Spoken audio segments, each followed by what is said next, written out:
പ്രിയപ്പെട്ടവരെ, വളരെ പ്രധാനപ്പെട്ട മറ്റൊരു വാർത്തയിലേക്ക് നമ്മൾ കടക്കുന്നു. അടുത്ത കാലത്ത് നമ്മൾ കേട്ട ഏറ്റവും ജിഗുത്സാവഹമായ ഒരു കമൻ്റായിരുന്നു TG മോഹൻദാസ് എന്ന് പറയുന്ന ഈ RSSൻ്റെയും സംഘപരിവാറിൻ്റെയൊക്കെ ബൗദ്ധിക പ്രമുഖാണെന്നാണ് തള്ളിക്കൊണ്ടിരുന്നത്. ഇപ്പോൾ TG മോഹൻദാസിനെ RSS തന്നെ തള്ളി. CJP സമരങ്ങളെക്കുറിച്ച് നടത്തിയ പ്രസ്താവന അപലപനീയമാണ്. അത്തരം കാഴ്ചപ്പാടുകളോടും RSS ഒരു തരത്തിലും യോജിക്കുന്നില്ല. മോഹൻദാസ് RSSൻ്റെ ഒരു ചുമതലയും വഹിക്കുന്നില്ലെന്നും നേതൃത്വം. VS രഞ്ജിത്തുണ്ട് കൂടുതൽ വിവരങ്ങളുമായി. VS രഞ്ജിത്ത്, യഥാർത്ഥത്തിൽ ആ വാക്ക് തന്നെയാണ് മലയാളത്തിലുള്ളത്, ജുഗുപ്സാവഹം അല്ലേ? ഇത്രയും മോശമായിട്ടുള്ള രീതിയിലൊക്കെ അതും ഒരു അഭിഭാഷകനാണെന്നാണ് അദ്ദേഹം സ്വയം പറയുന്നത്. RSSൻ്റെ സൈദ്ധാന്തിക മേധാവി എന്ന മട്ടിലാണ് അവതരിപ്പിച്ചുകൊണ്ടിരുന്നത്. ഇപ്പോൾ RSSകാർ പറയുന്നു ഈ കക്ഷിയുമായി നമുക്കൊരു ബന്ധമില്ല എന്നാണ് RSS പറയുന്നത്. അങ്ങനെ പറയുന്നവർക്ക് ഇതിന് അപമാനമായി തീരും. എന്തായാലും RSS കാര്യങ്ങൾ വ്യക്തമാക്കുകയാണോ VS രഞ്ജിത്ത്? ഡോക്ടർ അരുൺകുമാർ, സാധാരണ ഇത്തരം ആരോപണങ്ങൾ ഉണ്ടാകുമ്പോൾ RSS ഒരു വാർത്താക്കുറിപ്പ് ഇറക്കി നിഷേധിക്കാറില്ല. അതങ്ങനെ മാധ്യമങ്ങളിൽ വന്നു പോകട്ടെ എന്ന് കരുതാറാണ്. പക്ഷേ TG മോഹൻദാസിനെ RSSൻ്റെ സൈദ്ധാന്തികനായി വ്യാഖ്യാനിക്കുകയും TG മോഹൻദാസ് പറഞ്ഞത് RSSൻ്റെ അഭിപ്രായമായി വ്യാഖ്യാനിക്കപ്പെടുകയും ചെയ്ത സാഹചര്യത്തിലാണ് TG മോഹൻദാസിനെ പൂർണ്ണമായും തള്ളിക്കൊണ്ട് രണ്ട് തരത്തിലാണ് അദ്ദേഹത്തിൻ്റെ പ്രസ്താവന തള്ളുന്നു.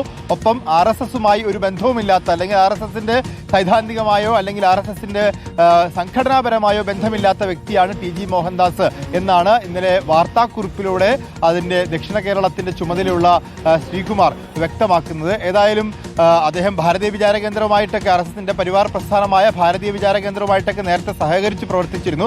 പക്ഷേ അദ്ദേഹത്തിന് RSSൻ്റെ ചുമതലയോ RSSുമായി ബന്ധമോ ഇല്ല എന്നുള്ളതാണ് ഇപ്പോൾ RSS വ്യക്തമാക്കുന്നത്.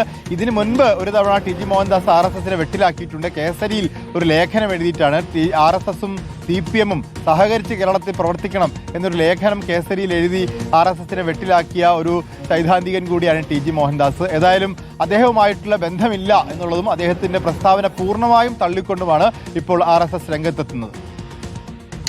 എന്താ അല്ലേ, ഒന്ന് ആലോചിച്ച് നോക്കൂ പ്രിയപ്പെട്ട പ്രേക്ഷകരെ, എന്തൊക്കെയാണ് ഈ ചങ്ങാതി അവിടെ നിന്ന് വിളിച്ചു പറഞ്ഞത്? വയസ്സ് ഇത്രയുമായില്ലേ? മിനിമം ജീവിതത്തിലുള്ള അനുഭവ പരിചയമില്ലേ? സമൂഹം അതിനെ എങ്ങനെയാണ് എടുക്കും എന്നുള്ളത് ഈ മനുഷ്യൻ അറിയാത്തതാണോ?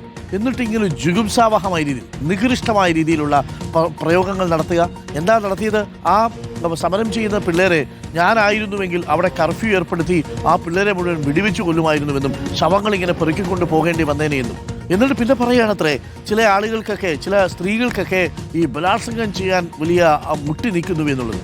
അല്ല, ആരുവാ സ്ത്രീകളെ കുറിച്ച് പറയാൻ? ഇപ്പോൾ സ്വാഭാവികമായും RSSും കൂടി അത് കൈയൊഴിഞ്ഞു കഴിഞ്ഞല്ലോ. ഇതാണ്, ഇങ്ങനെയുള്ള കുറച്ച് മനുഷ്യരൊക്കെ നമ്മുടെ ചുറ്റിലുമുണ്ട്.